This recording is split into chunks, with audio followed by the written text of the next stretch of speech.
Assalamualaikum warahmatullahi wabarakatuh. Hai anak-anak, jumpa lagi dengan Bu Huna pada materi Al-Quran Hadis.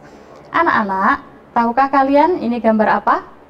Mungkin di sekitar kalian banyak sekali ya tanaman-tanaman seperti ini. Jika dibuka, isinya seperti ini. Nah, bisa dibuat jus juga, bisa untuk kita makan langsung ya. Apa namanya?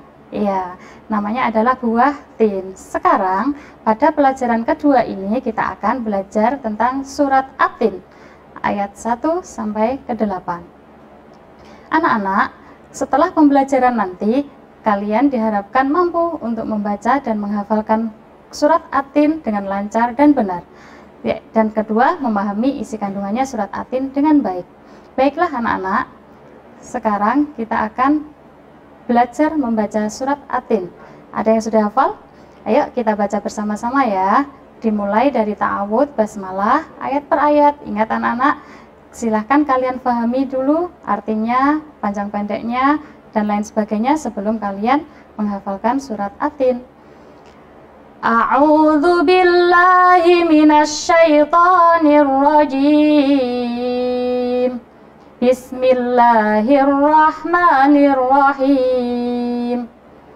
Wattini wazzaitun wa turi sinin wa hadzal baladil amin.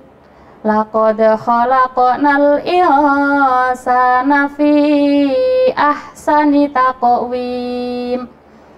Tsumma radadnahu asfala safilin illal ladzina amanu wa amilus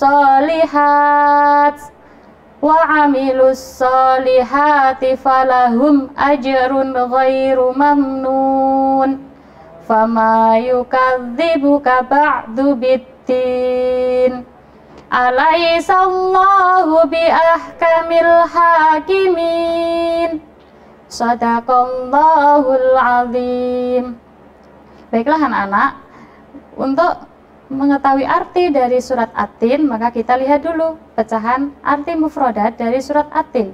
Contohnya di sini ada wattini, artinya demi buah tin, wazaitun dan buah zaitun, waturi sinin demi gunung Sinai. Kemudian al-baladi ada artinya negeri Mekah, al-amin yang aman, laqad sungguh, khalaqna kami telah menciptakan, sampai terakhir alaisa bukankah, biahkamil adalah hakimin yang adil. Ingat, kalian harus baca satu persatu dulu sebelum kalian merangkai menjadi mufradat ataupun arti dari ayat per ayat. Kemudian setelah mufradatnya kalian lihat arti per surat per ayatnya. Yang pertama yaitu wattini wazzaitun, artinya demi buah tin dan buah zaitun. Waturi sinin demi gunung Sinai. Sebaiknya ketika kalian akan menghafal, silahkan kalian baca arti dari ayat per ayat dulu ya anak-anak, supaya kalian mudah menghafalkan, supaya kalian paham tentang ayat per ayatnya.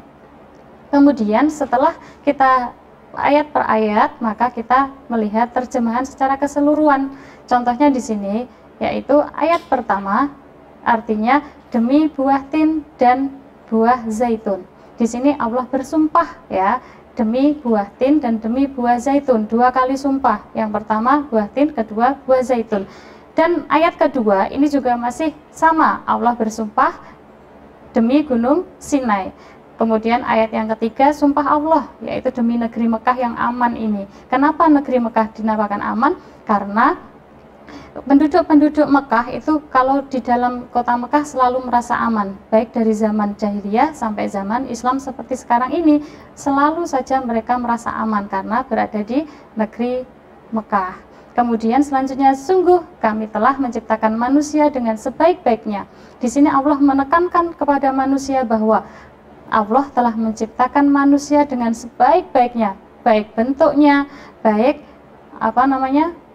ada akhlaknya, ada nafsunya, ada jasmani dan rohaninya, itu semuanya diciptakan Allah dengan baik-baik bentuk ya, baik-baik bentuk. Kemudian kami kembalikan kepada tempat yang serendah-rendahnya. Di sini Allah menegaskan manusia itu bentuknya paling baik di antara makhluk-makhluk lain, tetapi manusia itu kedudukannya bisa lebih hina ataupun lebih rendah dari makhluk lain jikalau mereka itu tidak mau beriman dan beramal soleh.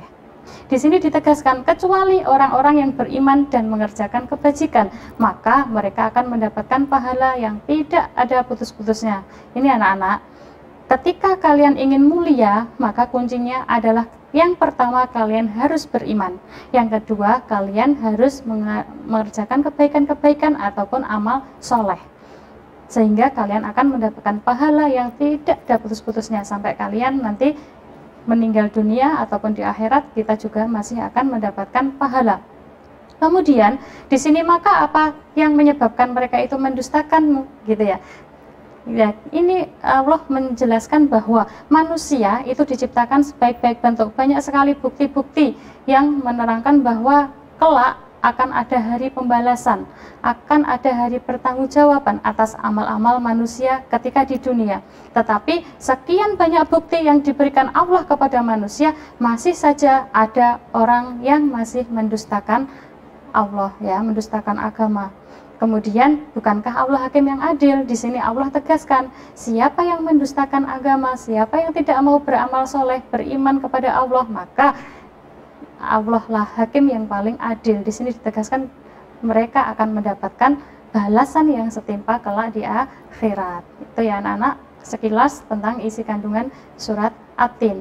Di sini dijelaskan lagi bahwa yang pertama itu intinya kandungannya surat At-Tin mengajarkan kita bahwa Allah menciptakan manusia dalam bentuk yang sebaik-baiknya. Sebagai bukti bahwa manusia adalah makhluk yang sempurna itu apa? Diberi akal, hati, nafsu oleh Allah Subhanahu wa taala, diberikan bentuk tubuhnya yang melebihi makhluk-makhluk lain. Kemudian yang kedua, isi kandungannya yaitu mengingatkan manusia akan nikmat-nikmat yang telah diberikan kepadanya, ya. Maka semuanya itu harus disyukuri, harus manusia itu melakukan hal yang baik supaya tidak terjerumus ke dalam kehinaan. Ingat, orang-orang yang selamat dari kehinaan adalah orang-orang yang beriman dan senantiasa beramal soleh. Maka mereka akan mendapatkan kemuliaan di sisi Allah dengan segala kesenangannya. Baiklah anak-anak, pada kesempatan kali ini kita akan mengetahui surat At-Tin, yaitu tentang berapa jumlah ayatnya, berapa surat yang keberapa, dan lain sebagainya. Ini ya, dilihat skemanya. At-Tin artinya buah tin, ayatnya ada 8, tergolong surat Makkiyah. At-Tin adalah surat yang ke-95. Kandungannya, ya Allah menciptakan manusia dalam bentuk yang sebaik-baiknya, ya. Terus kemudian selanjutnya kalian pelajari sendiri surat At-Tin di rumah, ya, tentang mengenal surat At-Tin dan sebagainya. Silahkan dibaca kembali di rumah, dihafalkan. Bagi yang belum hafal, yang sudah hafal 100 untuk kalian. Ingat, anak yang soleh adalah anak yang rajin membaca Al-Quran, rajin sholat, dan rajin berdoa supaya tercapai cita-cita di dunia dan di akhirat. Terima kasih. Wassalamualaikum warahmatullahi wabarakatuh.